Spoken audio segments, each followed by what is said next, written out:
That sudden lull in your relationship isn't a red flag. It's the chemical crash everyone tries to fake. You know that high-octane rush where you can't keep your hands off each other?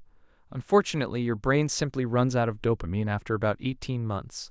It's not that we fall out of love, it's that the novelty wears off and reality kicks in, slowing down to a beautiful, scary crawl. Think of it like the end of a roller coaster drop. You're back on the ground, breathing hard, finally feeling safe.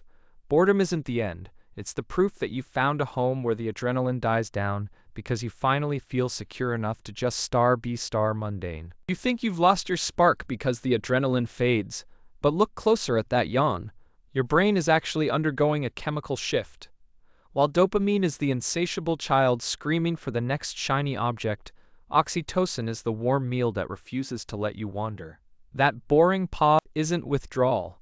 It's your mind realizing it doesn't need to hunt for excitement anymore because it's finally home. If you relax enough to get bored, congratulations. You've built a sanctuary where vulnerability can finally swim. That quiet isn't a rut. It is a secure base.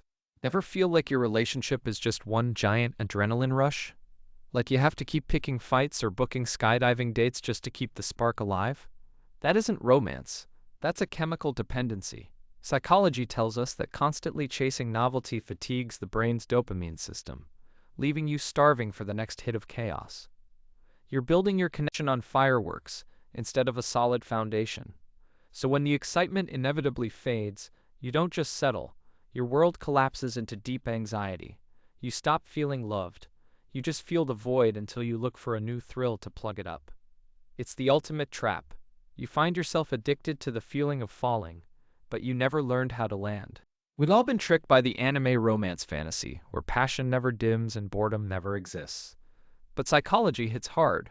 Constantly trying to entertain your partner turns love into a grueling performance. The happiest couples aren't mirror images trying to fuse into a single blob. They are distinct puzzle pieces with separate passions. Psychology proves you actually feel closer when you aren't forced to glue yourselves together 24/7. Real connection thrives on difference, not sameness. Now that we've crushed the myth of the perfect match, let's talk about why having totally different lives actually strengthens the bond. Stop apologizing for the silence. High-energy couples fall into a dangerous trap where they think constant intellectual banter equals true intimacy. Yet nothing kills a connection faster than the pressure to constantly perform. Think of your nervous systems like batteries. You simply can't recharge them while huffing and puffing about your day.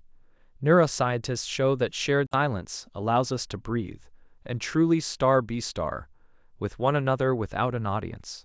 It's not laziness, it's co-regulation. When two souls sit together in quiet oblivion, it's the ultimate test of safety. You aren't escaping each other, you're syncing up. Now let's explore why silence is actually louder than your problems. Let's admit the hard truth. The perfect date usually just sets you up for disappointment. When you constantly try to schedule sparks and force deep conversations, you mimic an audience performance rather than genuine connection.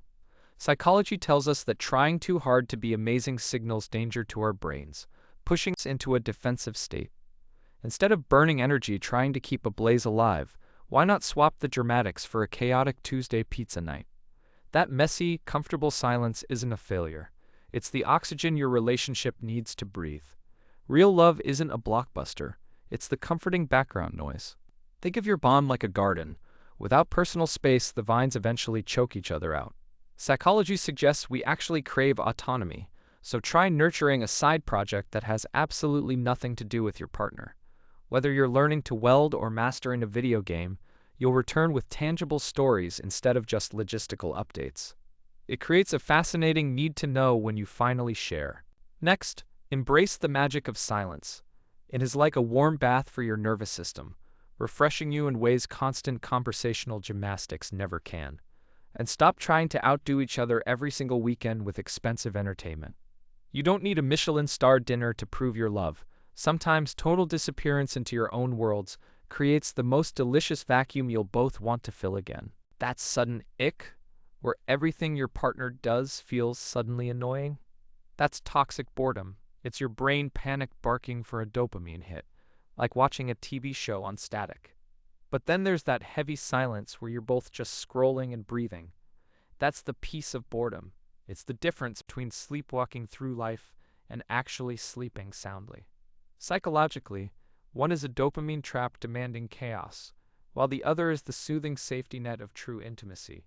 It turns out, good quiet isn't dead, it's actually breathing. So how do you stop the drama and run toward the peace? Remember that initial rush? It's just biological fireworks meant to get us here. But once the neon fades, we panic, mistaking stability for silence. However, research suggests that boredom is actually the biological comfort of attachment. Think of an ancient forest floor. It seems lifeless, yet it holds the secrets of deep roots and biodiversity. That boring predictability is merely the soil where real intimacy grows, unlike the neon lights of fleeting romance. Don't mistake the quiet for emptiness. It's just your relationship taking a breath to build a permanent foundation. We start with fireworks, but psychology proves the real secret weapon isn't the chaos, it's the fireplace. If you've ever sat in comfortable silence with your partner and felt a wave of grounded peace rather than panic, that is the ultimate green flag. Boredom is actually a superpower here. Studies show this cozy presence suppresses cortisol and spikes oxytocin, proving you've traded the anxious spark for a solid, warm fire. When the explosiveness fades and the coziness remains, you haven't lost the magic.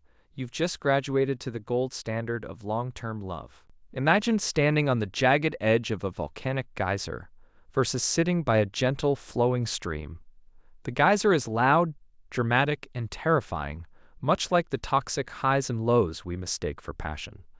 But science tells us those adrenaline spikes are secretly linked to cortisol, not actually sustainable love. Real intimacy steals the oxygen in the room and replaces it with safety and understanding.